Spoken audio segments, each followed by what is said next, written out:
The COVID-19 outbreak has strained global airlines to the brink, and in the United States, major carriers are scrambling to react to the unfolding pandemic.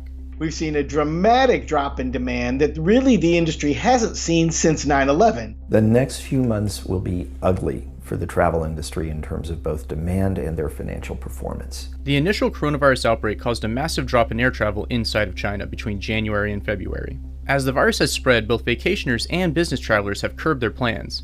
And on March 11, 2020, President Trump announced that travel from parts of Europe to the US would be halted for 30 days, which later expanded to include Ireland and the UK. Airlines around the world scrambled to find a way to survive without passengers. There have been discussions about whether to tell people not to fly. It's the worst crisis to hit the air travel industry since the 9/11 terror attacks. Delta Airlines has cut its capacity by 70%. United Airlines has cut 65% of its capacity, and American Airlines has cut 50% of its capacity. When an airline says they're going to cut capacity, that means they're going to cancel some flights. And that could be canceling frequencies in a route that has lots of frequencies in it, or it could mean stopping flying between two cities they've been flying before. Airlines talk about capacity as the number of seats they have in the air at any time, or really the number of seats they have out for sale at any time. Internationally, Norwegian, SAS, and Lufthansa have suspended most of their operations, and more cutbacks are expected from other airlines. The demand picture is worse than after 9/11. And we have no visibility as to when things are going to recover. On the range of possibilities, sure, there's a scenario where a couple months from now, maybe coronavirus isn't eradicated, but things are more stable and health authorities are changing their advice and people are willing to get back on airplanes. But, that at this point is the most optimistic scenario, months of disruption. The U.S. Senate just reached a deal on a massive $2 trillion relief package to help with industries and individuals hit by the coronavirus pandemic. The airlines wanted $58 billion from the package, and the exact details on what ended up in the deal remain vague. What we do know now is that airlines won't be able to buy back stock or hand out bonuses to CEOs as part of the deal. And they won't need to pay back the direct cash grants they receive, though the government will take an equity share. The airlines must also agree to refrain from layoffs until later in 2020.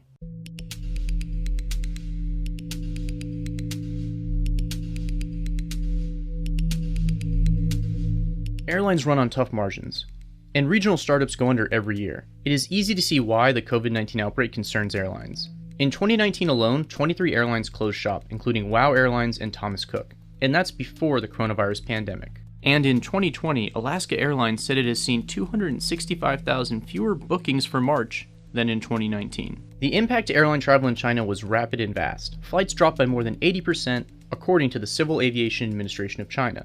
The onset of quarantines inside China, starting in Wuhan, grounded hundreds of airliners. In 2016, 20 million travelers used the Wuhan International Airport. And Beijing, where an $11.4 billion state-of-the-art airport was just opened, ranks as the second busiest city for air travel in the world. Even in areas not quarantined by the Chinese government, citizens were reluctant to travel. Disease spreads when people are stuck in close proximity to each other, something airlines are infamous for. As the COVID-19 outbreak spread in the United States, planes began traveling with near-empty cabins as passengers canceled their flights. People were told to limit their activities and embrace social distancing. That's not so easy at 30,000 feet. Administration officials even recommended that those at the highest risk, such as the elderly or those with underlying health problems, not fly at all. All those flights being grounded has a ripple effect on the industry. The challenge for everybody is nobody knows when this virus is going to be addressed, when it will start to abate, when people will feel more confident about flying, and importantly, when business travelers will return to the skies. This isn't the first major disruption the airline industry has faced. After the 9/11 terrorist attacks, aircraft were grounded throughout the United States and no flights were allowed in or out of the country. Besides the immediate concern over stranded passengers, airlines took a massive financial hit. It took a $15 billion bailout from Congress to keep major airlines afloat. Another recent disaster for the airline industry was the eruption of the Island Mountain Glacier volcano in Iceland. When the volcano erupted, a massive plume of ash was released into the atmosphere, making the most efficient air routes between Europe and America unusable. The incident cascaded and slowed down global routes, as aircraft and passengers were stranded or redirected to much longer routes. The 2008 recession also caused a slowdown in air travel. One of the industry's most lucrative clientele, business travelers, dropped to all-time lows. During 2008, the U.S. airline industry lost just more than $5 billion. To put it into context, after 9/11 in 2002, the industry had a big, lost 1.5%. I mean, in other words, air travel was down 1.5%. That was pretty tough. The Great Recession, we lost about 1%. This year, we could lose 10. Airlines are more than just a way to get from point A to point B. They are a point of national pride. In previous economic slowdowns, governments around the world have stepped in to prevent national carriers from going under. The last time the government rescued airlines following 9/11, the government actually made money on that. It basically got a stake in these airlines and sold its stake years later at, I believe, about a $300 million profit, similar to the automaker bailout. Besides getting bailouts and economic stimulus, airlines also take their own actions to survive sudden downturns. They cut routes such as daily shuttle flights between cities, and also long-haul flights with high overhead costs. When you're in trouble, the first order of business is fly the airplane. Make sure you know how much fuel you have, where you are, where you're going, that your wings are straight and level. And that's kind of where the industry is right now. Okay, where are we? What do we need to do? And what that means is they need to preserve cash, as much cash as they can, which means they're canceling flights that would likely lose cash, but continuing to fly flights that are generating cash. Some airlines have already grounded large portions of their aircraft and laid off staff in hopes of resuming operations after the pandemic has subsided. Airports and all the workers who make the day-to-day operations run will also be affected by the slowdown. And aircraft manufacturers like Boeing are looking for federal help.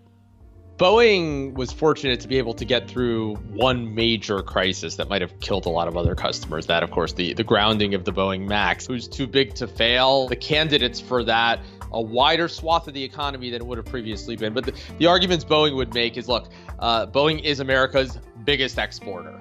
There's no other company that exports more to the world than Boeing does. It employs, of course, a lot of people.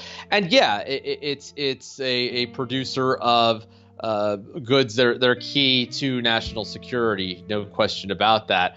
Again, a lot of other people certainly be in line, a lot of other people and companies for government aid. The potential bailout is already facing some serious pushback from lawmakers. United Airlines just announcing that they will lose money in the first quarter, not make money. Boeing is suspending its production operations up in the Puget Sound area. In normal pre-pandemic times, Boeing might have been a sure thing for a government bailout. But there are several other industries and sectors lining up for government assistance because of the coronavirus. The financial outlook for airlines just took a nosedive. And while the pandemic ranks as the biggest disruption in aviation history, it perhaps hit at an advantageous time for carriers. 9/11 happened on a Tuesday. By that Saturday, U.S. airlines were laying off tens of thousands of employees. I remember Continental, later part of United, went first. 12,000 layoffs, 20% of its workforce. And within a few weeks, 75,000 U.S. airline jobs were gone. This time, weeks into the crisis, U.S. airlines, the major ones anyway, still hadn't laid off their first person, even though the capacity cuts this time have been far greater. The golden age of air travel has left airlines with full coffers, especially American-based companies. The liquid assets of the major airlines and most of the regional players are in good shape. And unlike after the 9/11 terrorist attacks, there probably won't be a need for massive reorganizations of the major airlines. I don't think of it exactly like 9/11, however, because after 9/11, the industry was forced to restructure in some really dramatic ways. Several airlines went into bankruptcy protection. Airlines closed hubs that didn't make much sense after 9/11. There were big changes for customers in terms of security and on the airplane, the door to the cockpit and the procedures on the airplane.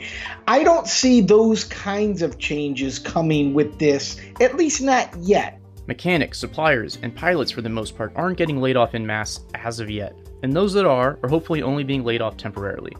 It is expected that there will be a need for them shortly after the pandemic subsides. The problem with the pandemic is that no one really knows how long this could go on.